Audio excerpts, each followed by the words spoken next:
Class 11 में जितने भी बच्चे हैं उन सभी बच्चों के लिए वीडियो रहेगी। इस वीडियो में हम जो आपका मैथमेटिक्स का सैम्पल पेपर का डिस्कशन चल रहा था, आज हम उसी को कंटिन्यू करते हुए सेक्शन बी की तरफ बढ़ते हैं। और यहाँ पर जिन भी बच्चों ने सेक्शन ए की वीडियो नहीं देखी है और आने वाले जो आपके पेपर के सॉल्यूशन है, तो उन सभी वीडियोस का जो कंप्लीट प्लेलिस्ट का लिंक है आपसे मैं डिस्क्रिप्शन में प्रोवाइड कर दूंगा, वहां पर से विजिट करके आप हर एक वीडियो को कंप्लीट देख सकते हैं। ठीक है, तो आज हम क्वेश्चन नंबर 21 की तरफ बढ़ते हैं। यहाँ पर आपको बोला गया एक आपके पास रिलेशन आर से डिफाइन किया गया from N to N defined by this, and यहाँ पर ए कॉमा बी जो है आपके नेचुरल नंबर को बिलोंग कर रहे हैं। और यहाँ पर एक प्रकार का आपका रिलेशन दिया हुआ है A is equal to B square, are the following R's true. तो यहाँ पर आपको बताना है कि इनमें से जो आपके कुछ कंडीशंस पूछी गई हैं क्या वो ट्रू हैं। तो उनमें से मैंने आपको फर्स्ट कंडीशन यहाँ पर लिख दिया और यहाँ पर आपको बोला गया A comma A for all A belonging to N. ठीक है, तो यहाँ पर से मान लेते हैं हम ए कॉमा ए की जगह पे हम यहाँ पर 2,2 ले लेते हैं। ठीक है, जो कि इस रिलेशन को सेटिस्फाई करना चाहिए। और ये वाला रिलेशन यहाँ पर से क्या हो जाएगा, A is equal to B square बोला हुआ है जब आपका ए कॉमा बी यहाँ पर किसको बिलोंग करता हो, एन को। ठीक है, नेचुरल नंबर्स को। तो यहाँ पर हमें यहाँ पर पता लग गया कि इस प्रकार से आपका रिलेशन है ए इज इक्वल टू क्या होना चाहिए, बी स्क्वायर। यहाँ पर ए की जगह पे क्या है 2 और बी की जगह पे क्या है 2। ठीक है, तो यहाँ पर से 2 इज इक्वल टू 2 का स्क्वायर, क्या ये इक्वल है, क्या 4 2 के बराबर होता है, ये बात तो गलत है। ठीक है, तो ये नॉट इक्वल हो जाएगा। ठीक है, तो ये आपके पास क्या हो जाएगा, ये आपके पास फॉल्स कंडीशन हो जाएगी। ठीक है, अब अगली कंडीशन की तरफ बढ़ते हैं। और अगले में आपको कहा गया कि यहाँ पर ना आपका जो है ए कॉमा बी जब आर को बिलोंग कर रहा है तो क्या बी कॉमा ए आर को बिलोंग करेगा। तो यहाँ पर हम सबसे पहले ए कॉमा बी लेट कर लेते हैं। Let A comma B is, इसको मान लेता हूँ मैं 4,2 मान लेता हूँ। ठीक है, जो कि इस वाले रिलेशन को सेटिस्फाई कर रहा है क्योंकि यहाँ पर 4 क्या है 2 के स्क्वायर के बराबर है, तो ये तो हमारा इस वाले आर को बिलोंग करेगा ही। ठीक है, तो यहाँ पर से अब जो है हम बी कॉमा ए करते हैं, यानी कि 2,4 करते हैं, क्या ये आर को बिलोंग करेगा। तो देख लेते हैं, ए की जगह पे आ गया आपके पास 2, बी की जगह पे आ गया आपके पास 4। ठीक है, और यहाँ पर कंडीशन है आपके पास A is equal to B square, A की वैल्यू कितनी हो गई 2 और बी का स्क्वायर यानी कि 4 का स्क्वायर, क्या ये आपस में इक्वल है, ये आपस में इक्वल नहीं है। ठीक है, क्या 16 2 के बराबर होता है, तो ये आपस में नॉट इक्वल आ जाएंगे। तो ये भी आपके पास कैसी कंडीशन है, फॉल्स कंडीशन है। ठीक है, आगे बढ़ते हैं। अब जो है इसमें आपको कहा गया इसके थर्ड पार्ट में कि ए कॉमा बी जब आर को बिलोंग कर रहा है, बी कॉमा सी आर को बिलोंग कर रहा है, this implies A comma C belongs to R, justify your answer. ठीक है, तो यहाँ पर से अब जो है आपको क्या बोला गया कि ए कॉमा बी जब आर को बिलोंग कर रहा है और बी कॉमा सी आर को बिलोंग कर रहा है। ठीक है, यानी कि आपके इस वाले रिलेशन को बिलोंग कर रहा है। और यहाँ पर क्या इससे ये प्रूफ होगा कि ए कॉमा बी भी आर को बिलोंग कर रहा है, तो ये आपको ये कंडीशन दी गई है और ये आपको बताना है ये ट्रू है या फॉल्स है। ठीक है, तो स्टार्ट करते हैं। यहाँ पर जो है ए कॉमा बी को मैं यहाँ पर मान लेता हूँ, इसको हम मान लेते हैं ए कॉमा बी को। आपको इसमें ऐसे नंबर से हो सकते हो जो इसको जो है सेटिस्फाई करते हो, तो यहाँ पर मैं मान लेता हूँ 16,4। ठीक है, जो कि इसको सेटिस्फाई कर रहा है। जब मैं यहाँ पर 16 इज इक्वल टू 4 का स्क्वायर लिखता हूँ तो यहाँ पर से A is equal to B square हो जाएगा और ये आपस में इक्वल भी है। ठीक है, तो ये तो आपके पास ट्रू कंडीशन है क्यों, और ये किसको बिलोंग कर रहा है, आर को बिलोंग कर रहा है। ऐसे बी कॉमा सी भी मानना है आपको। तो यहाँ पर से हमें जो है यहाँ पर से ए मिल गया कितना आ गया 16, बी मिल गया हमारे पास 4। ठीक है, तो यहाँ पर से बी की जगह पे हम लिखेंगे यहाँ पर 4 और सी की जगह पे ऐसे लिखते हैं जो आर के बिलोंग करे, तो 2 का स्क्वायर लिख देता हूँ, 2 लिख देता हूँ, ओनली 2। ठीक है, तो 4,2 इस वाले जो रिलेशन है ये आपको सेटिस्फाई करना है। ठीक है, अब ये आपको आर के ये जो है आर को बिलोंग करता है, तो यहाँ पर से 4 बराबर 2 का स्क्वायर हो सकता है क्योंकि ये ट्रू कंडीशन है। तो यहाँ पर से हमें सी क्या मिल गया, सी मिल गया हमें 2। ठीक है, अब जो है ए कॉमा सी, यानी कि ए की जगह पे आपके पास हो गया आपके पास कितना, ए हो गया आपके पास 16 और सी आपके पास कितना हो गया, सी हो गया आपके पास 2। तो क्या ये बिलोंग करेगा, एक बार चेक कर लेते हैं। ठीक है, चेक कर लेते हैं। तो यहाँ पर से 16 इज इक्वल टू 2 का स्क्वायर, क्या ये आपस में इक्वल होगा, तो ये नॉट इक्वल होगा क्योंकि 4 जो है क्या 16 के बराबर हो सकता है, तो ऐसी बात नहीं है। जो आपका 4 है वो 16 के बराबर नहीं होता, 16 के बराबर होता है। ठीक है, तो ये नॉट बिलोंग्स टू आर। ठीक है, तो ये फॉल्स कंडीशन है। ठीक है, तीनों की तीनों फॉल्स कंडीशन आ गई और हमने यहाँ पर एक एग्जाम्पल भी दे दिया इस प्रकार से, और ऐसे ही आपको पेपर में भी करना है, एक एग्जाम्पल के साथ इसको फॉल्स प्रूफ करना है। ठीक है, अब यहाँ पर जो 22 क्वेश्चन है ना, यहाँ पर आपको डेरिवेटिव फाइंड करना है विद रिस्पेक्ट टू एक्स, इस वाले फंक्शन का। तो बहुत ही ज़्यादा ये जो ऐसे क्वेश्चन होते हैं ना, बहुत ही ज़्यादा सिंपल्स होते हैं। तो यहाँ पर ना सबसे पहले आपको ऐसे क्वेश्चन में करना क्या होता है, इनको ना थोड़ा सा सिंप्लीफाई करना है। पहले इनको क्या करना है, सिंप्लीफाई करना है। तो सिंप्लीफाई करने से होगा क्या कि ये वाली जो आपकी टर्म्स है ना, थोड़ी सिंपलेस्ट फॉर्म में आ जाएगी। तो यहाँ पर से यहाँ पर जो आपका साइन स्क्वायर एक्स है, इसको मैं लिख सकता हूँ 1 माइनस कॉस स्क्वायर एक्स। आप सभी ने क्लास 10th में आइडेंटिटी पढ़ी होगी, तो इसको मैं लिख सकता हूँ 1 माइनस कॉस स्क्वायर एक्स। और यहाँ पर ए स्क्वायर माइनस बी स्क्वायर, ये वाली आइडेंटिटी लगा के इसका फॉर्मूला क्या होता है, 1 minus cos x A minus B and A plus B. और साइन स्क्वायर एक्स की जगह पे मैं ये लिख सकता हूँ, क्योंकि साइन स्क्वायर एक्स इसके बराबर है। तो यहाँ पर से जो आपका फंक्शन आ गया वो आपके पास क्या आ गया, एफ एक्स आ गया आपके पास 1 माइनस कॉस एक्स इंटू में 1 plus cos x divide by 1 plus cos x. 1 plus cos x 1 plus cos x से कट गया, आंसर आ गया 1 माइनस कॉस एक्स। ठीक है, पर ये आपका फाइनल आंसर नहीं होगा। फाइनल आंसर क्या होगा, इसको आपको डिफ्रेंशिएट करके विद रिस्पेक्ट टू एक्स आपको आंसर बताना है। ठीक है, तो एफ डैश एक्स निकाल लेते हैं। 1 का डिफ्रेंशिएशन 0 और माइनस का निशान, कॉस एक्स का डिफ्रेंशिएशन आप सही जानते हैं माइनस साइन एक्स होता है। ठीक है, डिफ्रेंशिएशन क्या आ गया, साइन एक्स आ गया। ठीक है, ये हो गया आपके पास आंसर। आगे बढ़ते हैं, अगला क्वेश्चन है क्वेश्चन नंबर 23। इसमें आपको बोला गया है इसको आपको इस वाली लिमिट को सॉल्व करना है। तो यहाँ पर ये वाली आपकी जो फॉर्म है वो कौन सी है, जब हम यहाँ पर एक्स यहाँ पे पाई बाय 4 पुट करते हैं तो sign pi by 4 1/√2 cos pi by 4 is 1/√2। ठीक है, तो यहाँ पर से ऊपर हो गया आपके पास 0 और नीचे भी आपके पास क्या बन रहा है 0, तो 0/0 वाली फॉर्म है। ठीक है, तो यहाँ पर से ये जो आपका लिमिट है, यहाँ पर मैं क्या कर रहा हूँ, जो आपका x माइनस 4 है, x माइनस पाई बाय 4 है, ये वाला इसका जो डिनोमिनेटर है इसको मैं t मान रहा हूँ। ठीक है, let x minus pi by 4 is t। जब यहाँ पर x पाई बाय 4 को अप्रोच करेगा तो यहाँ पर t किसको अप्रोच करेगा, 0 की ओर। ठीक है, जब हम यहाँ पर x को पाई बाय 4 की तरफ अप्रोच कराएंगे तो यहाँ पर t भी किसको अप्रोच करेगा, 0 की तरफ। तो यहाँ पर से हमारे पास न्यू लिमिट बन जाएगी किसके टर्म्स में, t की टर्म्स में। और यहाँ पर जो आपका जहाँ पे भी x है उसकी जगह पे क्या लिख देंगे, t प्लस पाई बाय 4। और यहाँ पर से t कहाँ पर अप्रोच करेगा, 0 की ओर। और यहाँ पर से होगा आपके पास sine t plus pi by 4 minus cos t plus pi by 4 upon में होगा आपके पास t। अब जो है ऊपर वाली टर्म को सॉल्व करते हैं। यहाँ पर जो है ना आपके पास क्या लिखा हुआ है, ये लिखा हुआ है आपके पास sine t plus pi by 4 लिखा हुआ है। तो साइन a प्लस बी वाला आइडेंटिटी यहाँ पर अप्लाई करते हैं। ये हो जाएगा आपके पास साइन a यानी कि साइन t और कॉस b यानी कि कॉस पाई बाय 4 प्लस में कॉस a कॉस t और मल्टीप्लीकेशन में साइन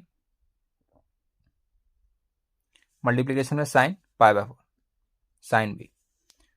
अब ये जो आपकी कॉस पाई बाय 4 और साइन पाई बाय 4 की वैल्यू क्या होती है, 1/√2। इसको कॉमन लेके इसको हम बाहर निकाल लेते हैं और यहाँ पर हो जाएगा sine t plus cos t. ठीक है, और यहीं पर से हमारे पास दूसरी टर्म है cos T plus pi by 4, cos T plus pi by 4 है। इसको भी सॉल्व कर लेते हैं। ये हो जाएगा आपके पास कितना, cos t cos pi by 4 plus का निशान है तो माइनस आ जाएगा, minus sine t sine pi by 4 cos pi by 4 और साइन पाई बाय 4 दोनों की दोनों वैल्यूज आपस में इक्वल होती हैं तो 1/√2 और cos t minus sine t. अब क्या है, इन दोनों को आपको सब्ट्रैक्ट करना है। यहाँ पर आपको दिख रहा है sine t plus pi by 4 है माइनस कॉस के साथ ये पूरा मसाला। ठीक है, तो यहाँ पर से इसके अंदर जो भी एंगल है और इसके अंदर जो भी एंगल है, इन दोनों को क्या करना है, आपस में सब्ट्रैक्ट करना है। ठीक है, तो साइन के अंदर ये जो पूरा पूरा एंगल लिखा हुआ है और कॉस के अंदर ये पूरा पूरा जो एंगल लिखा हुआ है, इन दोनों को हमें सब्ट्रैक्ट करना है। और इसकी वैल्यूज क्या आई हैं, ये दोनों आई हैं। अब इन दोनों को हमें आपस में सब्ट्रैक्ट करना होगा, तो और इसका अपॉन में टी भी है और लिमिट टी अप्रोचिंग टू 0 है। ठीक है, तो सॉल्व करते हैं। लिमिट टी अप्रोचिंग टू 0 और 1/√2 ऊपर से मैं कॉमन ले रहा हूँ, और यहाँ पर फर्स्ट वाला ये है आपका sine t plus cos t, और एक नेगेटिव साइन इस वाले के सामने, क्योंकि कॉस के सामने क्या था, एक नेगेटिव साइन था, तो कॉस के सामने एक नेगेटिव साइन, तो मतलब इसके सामने एक नेगेटिव साइन, एक नेगेटिव साइन इसके आगे, और यहाँ पर से 1/√2 हम कॉमन ले चुके हैं, तो नेगेटिव साइन अंदर जाएगा तो कॉस को कर देगा नेगेटिव, साइन को कर देगा पॉजिटिव, तो minus cos T plus sign T divide by क्या आ जाएगा, टी। बस क्वेश्चन खत्म हो गया। यहाँ पर कॉस टी से कॉस टी गया, और यहाँ पर से बच गया आपके पास 2 साइन टी, और अपॉन में है 1/√2 है, तो 1/√2 को मैं ऐसे लिख देता हूँ, और लिमिट किसकी तरफ अप्रोच करिए, 0 की तरफ, तो साइन टी बाय टी क्या हो जाएगा 1, और इसको काट देंगे, ये आ जाएगा आपके पास √2, तो √2 इज योर राइट आंसर। ठीक है, तो उम्मीद है ये वाला जो क्वेश्चन है आपसे समझ में आया होगा। आगे बढ़ते हैं, अगले क्वेश्चन की बात करें तो यहाँ पर आपको लगा है if the coefficient of r-5th term and 2r-1 th term in the expansion of 1 + x की power 34 are equal, then find the value of x। यहाँ पर आपको x की वैल्यू फाइंड करनी है। ठीक है, तो स्टार्ट करते हैं। सबसे पहले जो tr+1 है इसको हम कैसे निकालते हैं, tr+1 को निकालते हैं NCR, और यहाँ पर जो भी आपके पास अगर x है, यहाँ पर अगर यहाँ पर 1 की जगह पे x है तो इसकी पावर क्या हो जाती है, इन दोनों का डिफरेंस n-r, एंड जो आपके पास x है इसकी जगह पर अगर y हो तो इसकी पावर क्या हो जाती है r। ठीक है, ये आपके पास जनरल होती है कि यहाँ पर अगर r+1 है तो यहाँ पर क्या हो जाता है, यहाँ पर हो जाता है आपके पास r। ठीक है, तो बस इतना ही ध्यान रखना था। बाकी coefficients of r-5 th term, तो t, अब इसको हम कैसे लिखेंगे वो आपको यहाँ पर देखना है ना, तो इसको हम कैसे लिखते हैं वो आप यहाँ पर देखना। यहाँ पर अगर मुझे 6th टर्म निकालनी होती तो 6th टर्म हम कैसे निकालते, 6th टर्म हम निकालते t5+1, ये होती है हमारे पास 6th टर्म। ठीक है, तो यहाँ पर से हमें 6th टर्म निकालनी है ना, तो इसको हम कैसे लिखते हैं, t6-1+1। ठीक है, तो ये +1 जो है फॉर्मूले में चला जाता है, और यहाँ पर 6-1 हो जाता है आपके पास 5, तो 5+1, इस प्रकार से जो है आप इसको रिप्रेजेंट करते हैं। तो यहाँ पर से इसको हम क्या लिखेंगे, r-5, एक माइनस हम खुद देंगे और एक बार प्लस कर देंगे। ठीक है, तो इसको मैं क्या लिख सकता हूँ, tr-6+1। ठीक है, तो यहाँ पर से ये पूरा का पूरा इसके नीचे आ जाएगा, तो यहाँ पर से ये आपके पास 34c, r की जगह पे आएगा r-6, एंड 1 की पावर, इन दोनों का डिफरेंस, तो 1 की पावर हम नहीं लगाएंगे क्योंकि 1 की पावर एनीथिंग इज 1। ठीक है, और यहाँ पर से इसके ऊपर कुछ पावर आएगी, और इसके बाद यहाँ पर x की पावर क्या आ जाएगी, x की पावर आ जाएगी r-6। ठीक है, अब यहाँ पर से वहीं अगर जो दूसरा है आपके पास 2r-1, इसको देखना कैसे लिखेंगे, t2r-1 है। ठीक है, इसमें एक माइनस हम अपने आप से और एक बार +1। ठीक है, तो यहाँ पर से ये हो जाएगा आपके पास t2r-2+1, जो कि हो जाएगा आपके पास 34c 2r-2, एंड 1 की पावर एनीथिंग इज 1, और यहाँ पर से x की पावर 2r-2। अब आपको क्या बोला गया, ठीक है, अब यहाँ पर से जो है ना हमें कोफिशिएंट चाहिए, तो इसके कोफिशिएंट हो जाएंगे आपके पास ये पूरा जो आपके पास ये है, x को छोड़ के ये पूरा आपके पास कोफिशिएंट में आता है। ठीक है, तो यहाँ पर से हमें फाइंड क्या करना, then find the value of x की वैल्यू तो यहाँ पर से मिलेगी नहीं, यहाँ पर हमें r की वैल्यू मिलेगी। ठीक है, तो एक बार मैं क्वेश्चन को रीचेक कर लेता हूँ। हाँ, समरी पेपर में ना आपके यहाँ पर x की वैल्यू बोली थी, पर यहाँ पर r की वैल्यू होगी ना, तो x की वैल्यू तो हम यहाँ पर फाइंड कर नहीं पाएंगे क्योंकि 2 वेरिएबल हो जाएंगे। तो कोफिशिएंट बोला है, तो कोफिशिएंट के लिए आपको यहाँ पर r फाइंड करना है। ठीक है, एक बार इसको करेक्ट कर लेना, बहुत सारी चीज़ें इसमें जो है ना गलत दे रखी हैं, पता नहीं ऐसा क्यों है, पर कोई नहीं, आप इसको करेक्ट कर लो। ठीक है, r की वैल्यू आपको यहाँ पर फाइंड करनी है, तो इन दोनों के कोफिशिएंट्स आपस में इक्वल होंगे, तो 34c r-6 is equal to one की पावर एनीथिंग इज 1, ठीक है। तो 34C2R-2, ठीक है। अब यहाँ पर से आपको आइडेंटिटी याद होनी चाहिए कि बायनोमियल कोफिशिएंट्स की, कि यहाँ पर इन दोनों का जब सम जो है ना इस 34 के बराबर आ जाता है, जब कभी भी ये 34 आप मतलब ये दोनों जो पावर्स हैं ये अगर इक्वल हो जाती हैं तो इनके जो सी वाले के जो नीचे वाला जो बेस में जो ये वाला नंबर लिखा है ये आपस में क्या हो जाते हैं, ऐड होके ये 34 दे रहे होते हैं। तो 2R-2 प्लस में R-6 is equal to 34, and यहाँ पर से R और 2R 3R -8 is equal to 34, and यहाँ पर से 3R इज इक्वल टू ये आपके पास कितना आ रहा है 42, 34 + 8, तो ये हमारे पास आई थिंक 42 है ना। तो 3R is equal to 42 and R is equal to 42/3 that is 14, ठीक है। तो 14 आपका यहाँ पर R की वैल्यू मिल जाएगी, R इज इक्वल टू 14, तो ये हो जाएगा आपके पास राइट आंसर, ठीक है। आगे बढ़ते हैं। अब यहाँ पर जो है इसी के और वाले पार्ट में आपको कहा गया कि आपको यहाँ पर मिडल टर्म फाइंड करनी है इज गिवन, जो भी आपके पास ये है यहाँ पर आपको इसकी मिडल टर्म फाइंड करनी है। तो बहुत ही सिंपल सा जो आपका इसका फॉर्मेट है वो होता है, मिडल टर्म फाइंड करने के लिए जो यहाँ पर n+1/2 कर दो, n+2/2 कर दो, n+3/2 कर दो, ठीक है। और इसके बाद इनमें से जो भी आपका इंटीजर बन जाए, जो भी आपका पॉजिटिव इंटीजर बन जाए, पॉजिटिव इंटीजर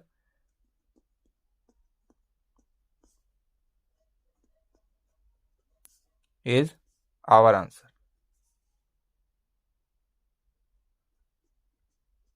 ठीक है। अब n यहाँ पर क्या है, n जो है ना इसकी पावर को बिलोंग करता है, n इज पावर, तो पावर यहाँ पर आपको दिख रही है, n की वैल्यू मिल गई आपके पास 9, तो पुट करते हैं लाइन वाइज से, एंड 9 + 1 इज 10, 10/2 इज 5, और 9 + 2 इज 11, 11/2, और यहाँ पर से 9 + 3, 9 + 3 आपके पास 12 होता है, तो 12/2 हो जाएगा आपके पास 6, ठीक है। तो यहाँ पर से जो आपका यहाँ पर फ्रैक्शन वाली फॉर्म आ रही है उसको यहाँ पर से हटा देते हैं, और यहाँ पर बचा आपके पास 5th और 6th टर्म, तो 5th और 6th टर्म आपके पास क्या होंगे, इसके मिडल टर्म होंगे, ठीक है। अब यहाँ पर से 5th टर्म कैलकुलेट करते हैं, t 4 + 1 हो जाएगा 5th टर्म, और यहाँ पर से जो आपका 6th टर्म है ये हो जाएगा आपके पास 5 + 1।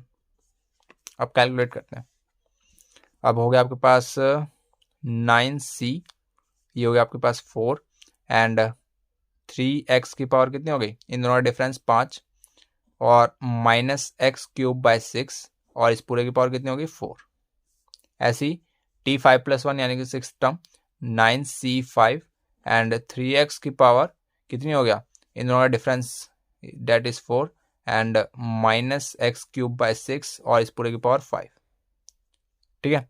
अब मिडल टर्म ही फाइंड करनी थी, तो सॉल्व करते हैं।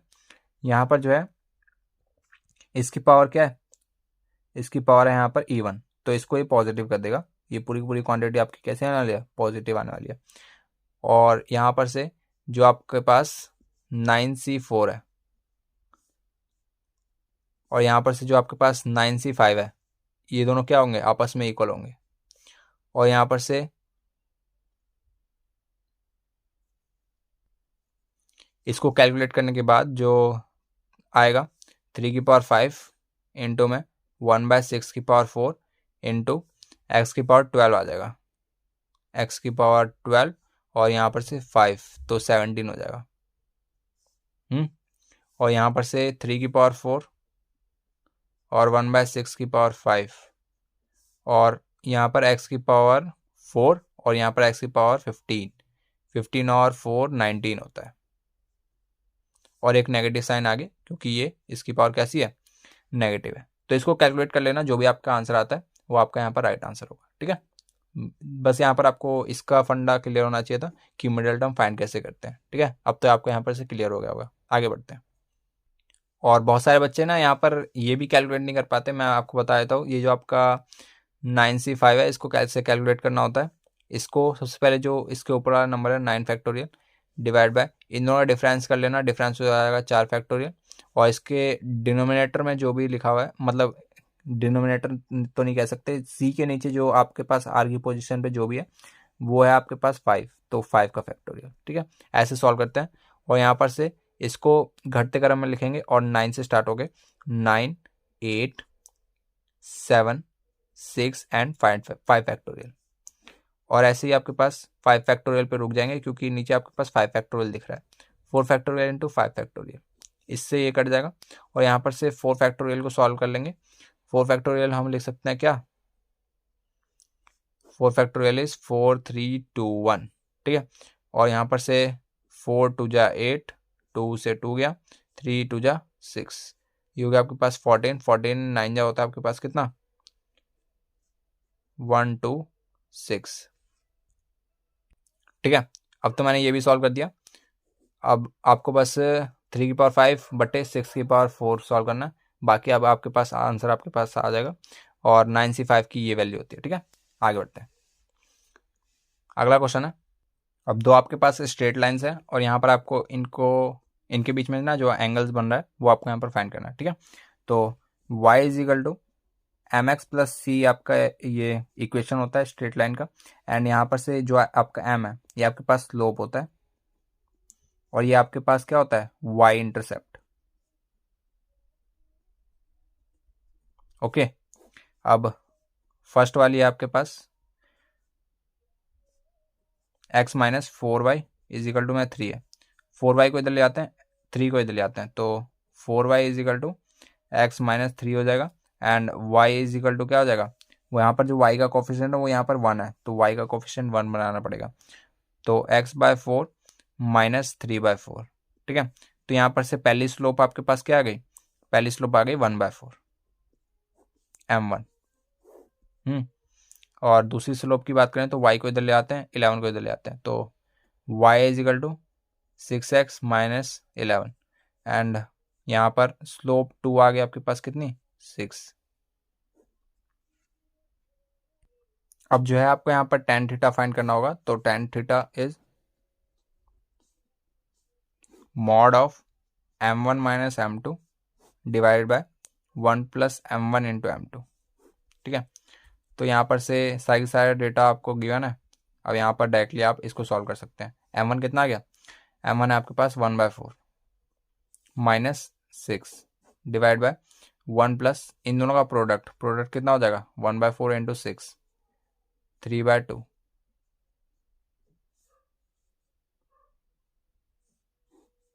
ठीक है, अब क्रॉस मल्टीप्लाई करके इसको सॉल्व कर लेते हैं। ये हो जाएगा आपके पास 24 और एक माइनस क्या, तो 23, माइनस का 23 बट्टे 4 डिवाइड बाय ये हो गया आपके पास 5/2, 2 1 जा 2 और ये 5/2। ये कटा तो कितना आ गया, 2, और सॉल्व किया तो ये होगा आपके पास माइनस का 23 बट्टे 10। और मॉड में तो पॉजिटिव वैल्यू आएगी, tan theta is 23/10। And theta की बात करें तो एंगल कितना आ गया, tan इनवर्स ऑफ 23/10। तो ये हो गया आपके पास यहाँ पर आंसर। तो यहाँ पर जो है आपका सेक्शन बी है वो यहाँ पर कंप्लीट होता है। ठीक है, तो इस वीडियो में इतना ही। और बाकी अगर आपको कंप्लीट पेपर का सॉल्यूशन चाहिए होगा, मैं बार बार आपको बोल रहा हूँ, डिस्क्रिप्शन में आपको लिंक पड़ा हुआ है, वहाँ पर से विजिट करके आप हर एक वीडियो को कंप्लीट देख सकते हैं, है ना। तो अगली वीडियो मिलते हैं किसी नोट के साथ, तब तक के लिए जय हिंद, जय भारत।